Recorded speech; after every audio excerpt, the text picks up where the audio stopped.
Selamat siang anak-anak. Siang ini sebelum kita pergi makan siang, kita mau bahas sedikit sih tentang makanan sehat. Kalian tahu tidak? Nah, pasti kita perlu makan. Kita perlu makan untuk bisa bertahan hidup. Semua aktivitas tubuh kita memerlukan energi. Nah, energi itu kita peroleh dari makanan. Kalau misalnya mobil untuk bergerak itu perlu bensin, ya. Sedangkan kita manusia untuk bisa bergerak, beraktivitas, untuk bisa melakukan semua aktivitas tubuh, ya, memerlukan makanan. Kalau nggak makan kita akan lemas. Makanan bagaimana sih yang kita butuhkan? Kita butuh makanan yang bergizi dan higienis supaya tubuh kita sehat. Jadi tidak hanya sekedar asal makan, tapi harus punya nilai gizi yang baik dan juga bersih. Apa saja zat gizi yang dibutuhkan oleh tubuh? Secara garis besar atau secara umum, ada dua macam zat gizi yang dibutuhkan oleh tubuh dari makanan sehari-hari, yakni zat gizi makro atau makronutrien dan zat gizi mikro atau mikronutrien. Zat gizi makro atau makronutrien merupakan zat gizi yang diperlukan tubuh dalam jumlah yang besar atau banyak. Dia menyediakan energi agar tubuh dapat beraktivitas dan menjalankan fungsinya. Yang termasuk dalam makronutrien diantaranya karbohidrat, protein, dan lemak. Sedangkan zat gizi mikro atau mikronutrien merupakan zat gizi yang diperlukan tubuh dalam jumlah yang kecil atau sedikit sebagai bahan yang diperlukan oleh tubuh untuk bisa tumbuh, berkembang, dan berfungsi dengan baik. Yang termasuk dalam zat gizi mikro ini diantaranya vitamin dan mineral.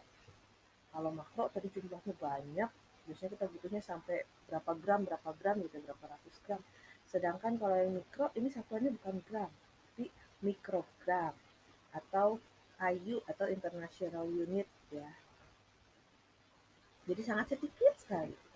Tapi perlu, kalau tidak ada, tubuh kita tidak bisa berfungsi dengan baik. Nah, hampir semua bahan makanan itu mengandung zat gizi yang nggak cuma satu macam. Jadi misalnya begini, zat gizi yang terkandung dalam beras atau nasi gitu ya yang kita makan. Itu memang paling besar, paling banyak dia mengandung karbohidrat, dia menjadi sumber karbohidrat. Tapi bukan berarti di dalam beras tidak ada zat gizi lainnya. Beras juga mengandung vitamin B yang bagus untuk kesehatan tubuh ya, untuk metabolisme. Nah, begitu juga dengan misalnya tempe. Kamu tahu tempe? Tempe itu mengandung protein. Dia merupakan sumber protein nabati. Selain sumber protein nabati, tempe juga mengandung karbohidrat. Dia juga mengandung vitamin dan juga mineral. Wah, berarti satu macam makanan, satu bahan makanan itu tidak hanya mengandung satu zat gizi. Nah, terus saya kalau makan harus bagaimana dong? Nah, pada pedoman yang terbaru, kalau dulu kan kita kenal makanan sebagai makanan 4 sehat 5 sempurna. Kalau sekarang dirangkumkan menjadi isi piringku namanya. Nah, bentuknya kira-kira seperti ini. Isi piringku itu isinya apa sih? Kalau piring itu kita bagi jadi dua, ya, 50%-nya itu merupakan makanan pokok dan juga lauk pauk, di mana sepertiga dari 50% itu adalah lauk pauknya. Itu bisa berupa protein hewani, protein nabati ya, bisa ikan, tempe, dan lain-lainnya. Dan juga 2/3-nya dari 50% tadi adalah porsi makanan pokok. Ini yang biasanya kita kenal sebagai karbohidrat. Ada nasi, kentang, jagung, umbi-umbian ya, dan masih banyak lagi. Sedangkan setengah bagian lainnya, 50% yang lainnya itu berisi sayur dan buah-buahan. yang mana 1/3 dari 50% itu merupakan porsi untuk buah-buahan. Segala jenis buah-buahan, misalnya pepaya, jambu, pisang, dan lain-lain, semua buah yang kalian suka. Dan 2/3 porsi dari 50% tadi itu merupakan porsi sayur-sayuran.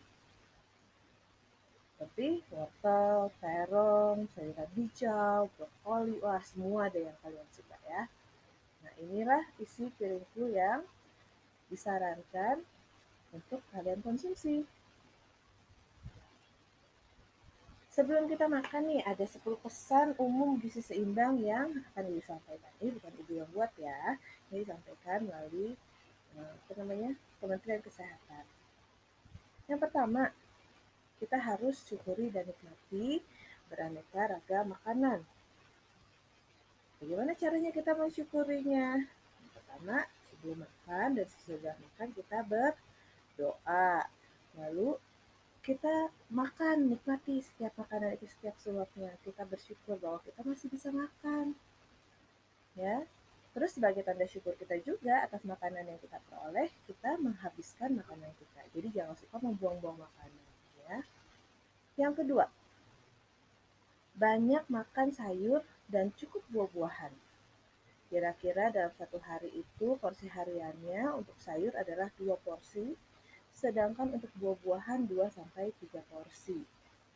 Buah dan sayur ini selain banyak mengandung vitamin, mineral, dia juga banyak mengandung air ya yang bagus untuk membantu tubuh kita, untuk organ-organ tubuh kita berfungsi dengan baik. Dia juga mengandung serat yang membantu proses pencernaan kita ya. Jadi kita nggak mengalami sembelit, nggak mengalami gangguan pencernaan. Dan pastinya menyehatkan karena tadi kandungan vitamin dan mineralnya. Yang ketiga, biasakan mengkonsumsi lauk pauk yang mengandung protein tinggi namun rendah lemak. Nah, biasanya yang lauk pauk itu kan ada bisa dibilang protein tinggi rendah. Itu gimana sih? Lauk pauk itu biasanya satu jenis ya. Biasanya entah itu dari hewani maupun nabati. Suatu bahan makanan itu bisa mengandung protein dan juga bisa mengandung lemak. Nah, tapi pilihlah, upayakan yang rendah lemaknya, tapi tinggi proteinnya. Lalu yang keempat, biasakan mengkonsumsi aneka ragam makanan pokok untuk memenuhi kebutuhan energi. Nah, seperti yang tadi disebutkan, bahwa untuk memenuhi kebutuhan energi kita itu memperolehnya dari makronutrien yang mengandung karbohidrat, protein, dan lemak. Nah, yang dimaksud di sini makannya jangan cuma satu macam aja makanan pokoknya ya, tapi beraneka ragam, nggak cuma nasi doang, nggak cuma mie doang gitu ya. Makanan pokoknya dibuat beragam untuk memenuhi kebutuhan energi. Dan tadi nggak cuma karbohidrat melulu ya, isi-isi nasi banyak gitu tidak ya, tapi diimbangi juga dengan porsi yang lainnya, porsi protein dan juga lemak. Lalu yang kelima, batasi konsumsi pangan yang manis, asin, dan berlemak. Kenapa? Kalau kita banyak makan makanan yang terlalu manis, itu biasanya akan menyebabkan tubuh kita mengalami yang namanya resistensi insulin. Wah, ini bahaya nih, bisa membuat tubuh kita menjadi diabetes ya, kena penyakit diabetes. Kalau terlalu banyak makan yang asin gimana? Wah, ini bisa bikin kita menjadi hipertensi, tekanan darahnya tinggi. Wah, bagus ya untuk kesehatan jantung kita juga. Lalu yang terakhir, yang berlemak juga sama. Nah, terlalu banyak makan makanan yang berlemak, ini bisa membuat pembuluh darah kita menjadi alirannya tidak lancar karena tadi banyak lemak ya di dalamnya. Nah, ini juga sama berbahaya, bisa menyebabkan penyakit jantung koroner ya. Yang keenam, biasakan sarapan.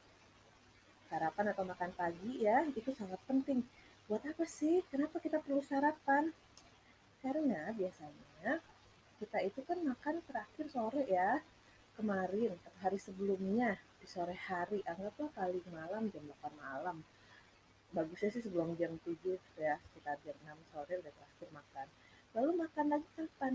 Sekitar paginya paling cepat jam 6 jam 7 pagi. Artinya tubuh kita sudah berpuasa sekitar 12 jam. Nah, selama berpuasa tidak makan itu kan tubuh tetap membutuhkan energi ya untuk dia organ-organnya itu berfungsi dengan baik. Nah, energi yang ada di tubuh kita itu sudah minim, sudah berkurang.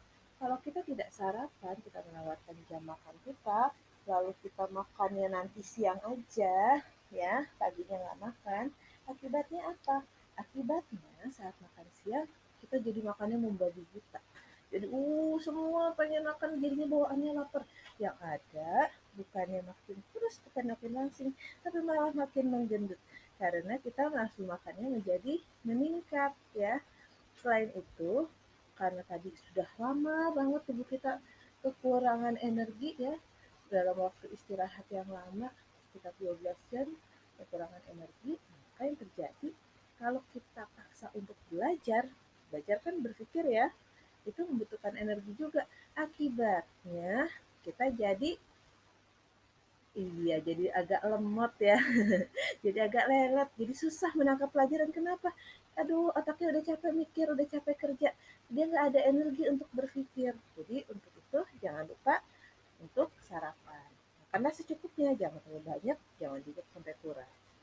Yang berikutnya, yang ketujuh, biasakan minum air putih yang cukup. Kebutuhan setiap orang itu beda-beda ya, tergantung dari berat badannya, usianya. Tapi biasanya umumnya kebutuhan kita itu sekitar 8 sampai 10 gelas sehari. Minum airnya yang bagaimana? Minum airnya yang tidak berbau, tidak berwarna, tidak berasa, tidak juga mengandung bakteri ya ataupun bahan pencemar lainnya. Yang kedelapan, biasakan membaca label pada kemasan pangan. Di kemasan makanan yang kita beli ya, biasanya itu kan ada labelnya ya, ada komposisinya, ada zat gizinya, ada labelnya, ada sertifikasinya, ya halal atau tidak gitu ya. Ada tanggal kedaluarsanya. Nah, itu semua perlu kita perhatikan. Jangan sampai kita membeli makanan yang ternyata sudah lewat masa kedaluarsanya. Yang ada kita bukan jadi sehat, malah jadi sakit. Nah, di komposisi juga kita bisa lihat nih urutannya. Bahan penyusunnya itu dari yang paling terbanyak itulah yang disebutkan di duluan di komposisinya. Misalnya di komposisi suatu bahan makanan yang paling pertama disebutkan adalah gula. Wah, berarti makanan itu paling banyak mengandung gula, ya. Di situ juga kita bisa lihat apakah bahan makanan itu mengandung zat pengawet, zat pewarna, zat perasa, ataupun zat tambahan lainnya yang mungkin berbahaya untuk kesehatan tubuh kita.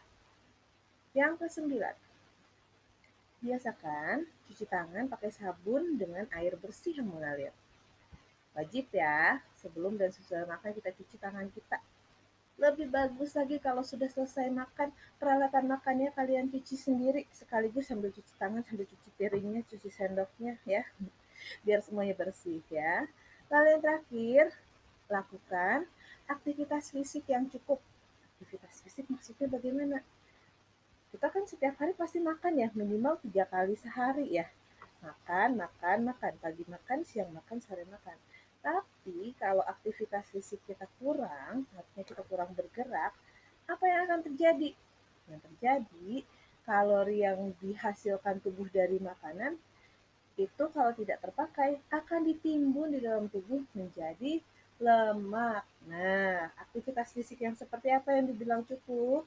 Itu cukup setiap hari kamu boleh melakukan aktivitas yang ringan saja, bergerak-gerak sedikit, habis makan nggak mager terus langsung tidur gitu ya.